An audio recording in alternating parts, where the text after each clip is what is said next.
A government-sponsored hackathon will get underway tonight in 11 cities across Australia. About 1,200 civic hackers will be taking part in the 48-hour event. Pia Waugh is the event's coordinator and she joins me now from Canberra. Pia Waugh, good afternoon.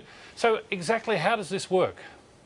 So what happens is over almost 48 hours, the 1,300 or so participants have an opportunity to use government data to compete for national and local prizes. So there's over $70,000 in the national prize pool, and then there's a range of different amounts of prizes for local competitions around the country.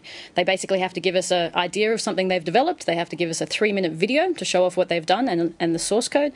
And then there's 4 weeks of voting, and all the big winners get announced at our Red Carpet Awards on the 10th of August in Brisbane. So what constitutes a good idea and the necessary prize for it? For sure. So, look, a hack is basically a clever, creative use of something, a use of technology to do something cool, something interesting. So in this case, GovHack is about creating, it could be an application, it could be a data visualization, it could be a 3D printed or laser cut representation of data, it could be a mashup, it could be some investigative journalism you might like to hear using government data. And what we've got is state, federal and local governments all around Australia opening up new data sets just for the competition to try and make it a little bit more interesting. To prove its worth, doesn't the hack have to be put to practical use? That is, you've got to try it out before you know that it's going to work. Well, this is kind of the reason why. So GovHack is not just about ideas. GovHack is about actually making something. What we do is we're showing off what happens when you get developers and designers and analysts and data people in the room together, government, industry and citizens. And so they actually have to make something, and that thing has to be tangible and you have to be able to see it at work. So it's not just coming up with cool ideas and creating a showy video. It's actually coming up with something that you can look and touch and play with. Some of those hacks go on to become commercialized, for instance. Some of them get picked up and run by departments or companies as products. Some of them are just fun for the weekend, but in any case, there's a lot of diversity and we're expecting over 200 projects to come out of this weekend. All right, these civic hackers, I know they've been called white hat hackers, which is a mouthful. Do they use the same methods as the black hat hackers? So, basically, this isn't cracking.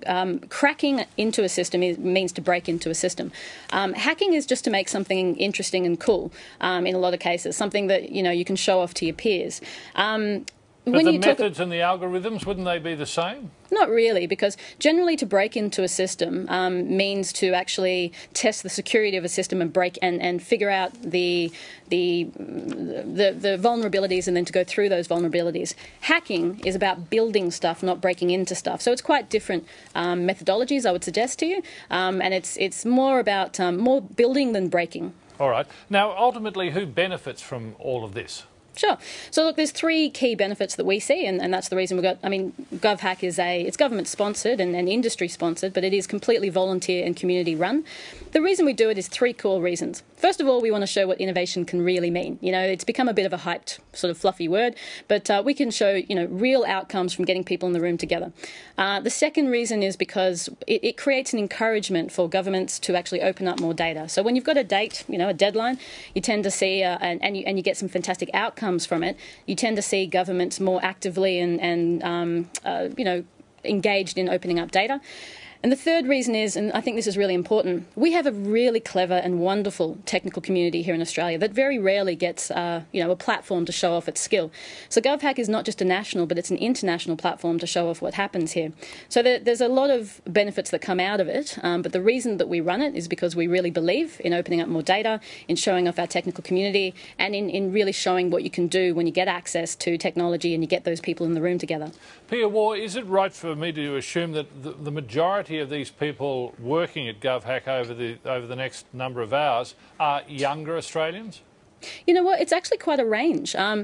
In previous years, we've had a range from, I think our youngest GovHack participant ever was about 11 to date, and our oldest was about 75. You actually get, what you're seeing is people who are interested in technology, across every age group getting involved. You certainly can work with the assumption that probably the bulk of the people that get involved are between, I'm going to say, probably 20s into their 30s.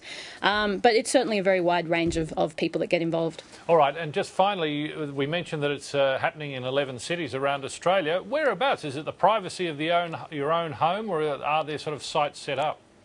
There are actually sites set up across 11 cities. I'll quickly read them out to you. So Sydney, Canberra, Melbourne, Perth, Brisbane, Gold Coast, Adelaide, Mount Gambier, Ballarat and Hobart and Cairns. And I wrote them down just in case I forgot anyone.